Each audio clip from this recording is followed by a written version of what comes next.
Hey guys, it's Shadow. This is a playthrough of Cicero's interactive Scouts into Skirms build order. Build 2 houses, then send your first 6 villagers to sheep. During the playthrough, I will talk about when I do this build and options after the build is complete.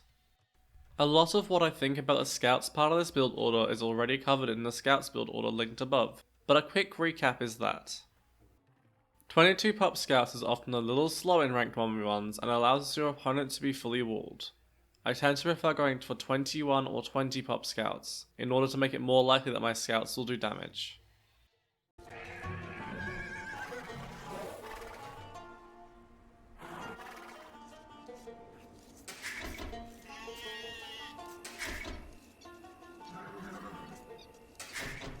Now send the next 3 villagers to wood. Scouts into Skirms is a somewhat situational build, but it's good to know and is often better than going for Scouts with no follow-up in a 1v1 scenario. If your opponent is clearly going for archers, doing Scouts with no follow-up can be extremely risky, and thus I recommend going for the Skirmishers in this situation. They are also good for dealing with spearmen, making this build good for countering them and their upgraded forms throughout the game. Additionally, if you still have Scouts alive, the Skirmishers make it harder for your opponent to wall behind, meaning that you are more likely to break into your opponent's space to deal damage if they are fully walled. Send your next villager to lure the boar, then add 1 more villager to sheep. You may not always need fletching for this build before clicking up, it depends on how aggressively your opponent is playing in Feudal Age. There are also times where it is far more valuable to get +1 armor instead of fletching, especially if your opponent is far ahead in production. There are also times where you'll want to commit to both upgrades, but do note that your uptime is likely to suffer as a result. 4 villagers should go to berries. Build 2 houses with the next villager.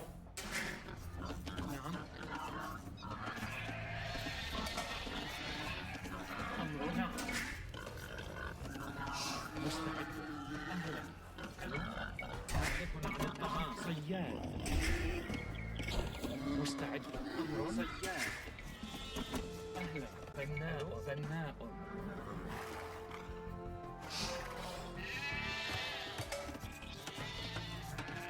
مستعدة بناءة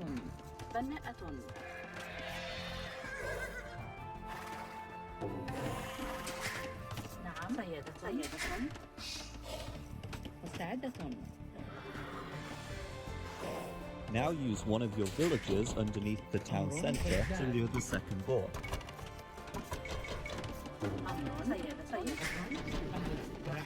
Now send the next 2 villagers to boar. صياد حسنا نعم مستعدة نعم باحثة عن أمر سيادة. صياد Also move 2 villagers from the boar to build farms. نعم صياد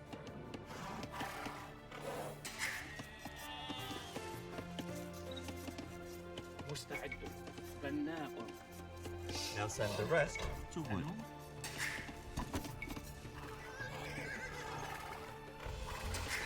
نعم أمر أهلا أمر بناء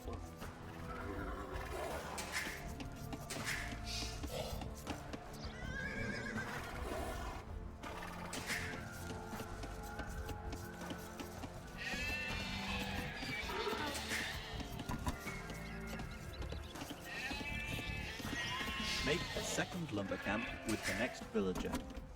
نعم باحث عن الطعام أمر باحثة عن الطعام.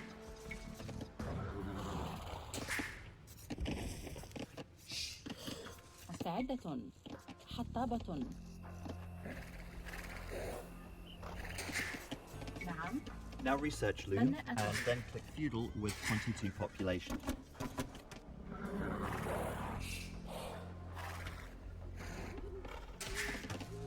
أمر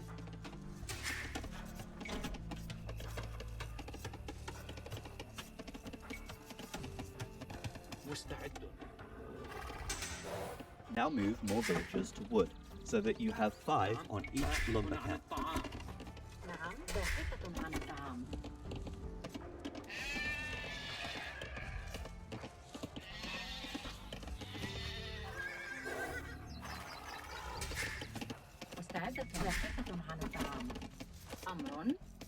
صحيح.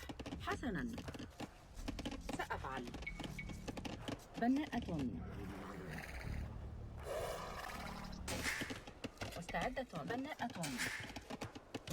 أمر Now build the barracks before you باحث reach عن the feudal الطعام. age.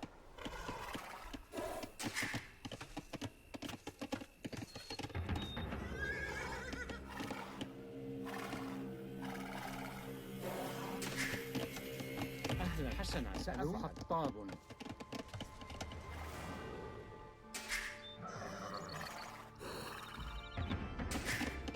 نعم.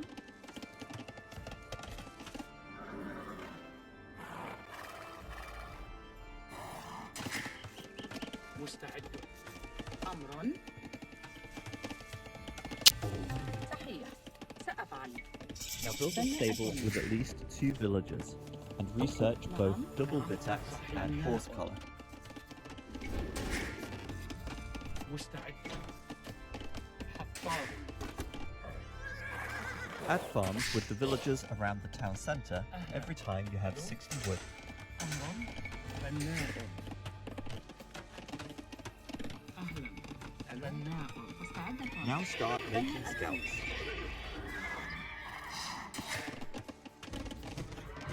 نعم. بناءة. أمر. بناءة. مستعد. بناء.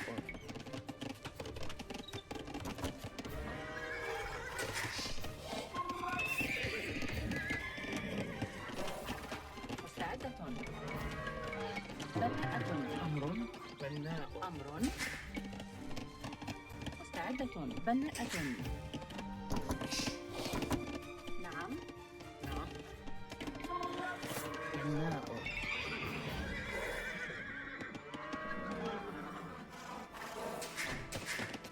أمر.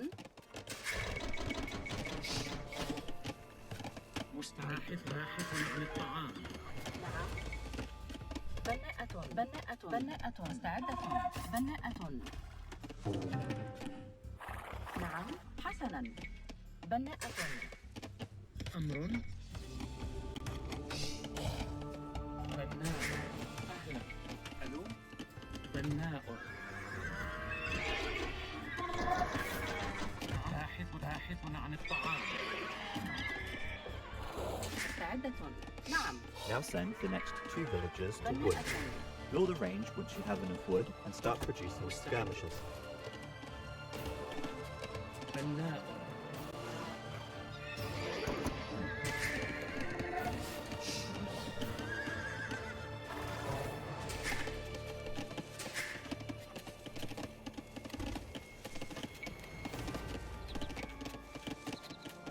أمر حطاب. بناء. أمر. حسنا. Send villagers to gold until you have 4 on gold. And also move a couple of villagers to gold from your berries. نعم. باحثة عن الطعام. نعم. صحيح. سأفعل. صحيح. بناءة. Once you have enough villagers on gold, research wheelbarrow. Also, remember to build a blacksmith for fletching. أمر. سأفعل. حسنا. بناءة. نعم. نعم. حطاب. مستعدة.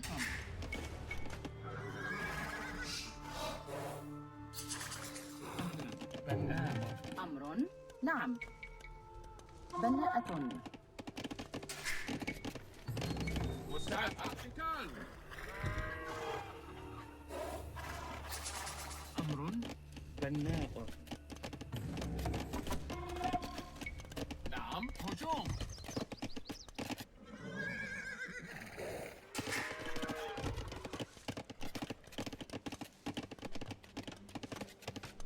نعم. صحيح. نعم. سأفعل. نعم. حسنا. صحيح. سأفعل. حسنا. بناءة.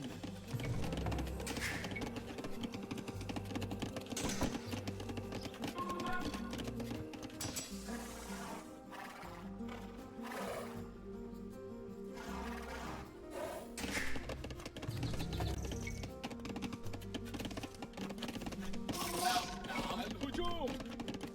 مستعدة بناءة عاملة منجم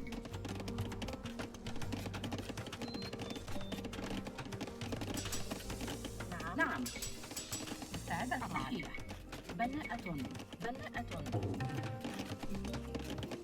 بناءة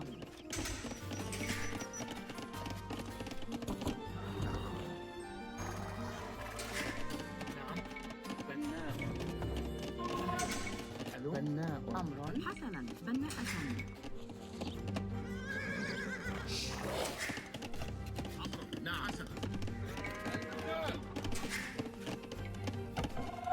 نعم أمر بناءة بناءة مستعد بناءة نعم صحيح بناءة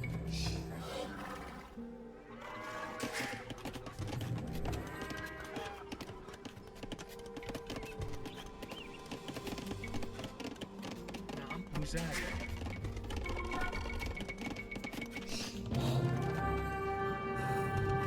أمر نعم بناءة Once this build is complete, there are many options afterwards. If you are up before your opponent, you may wish to boom and play more defensively.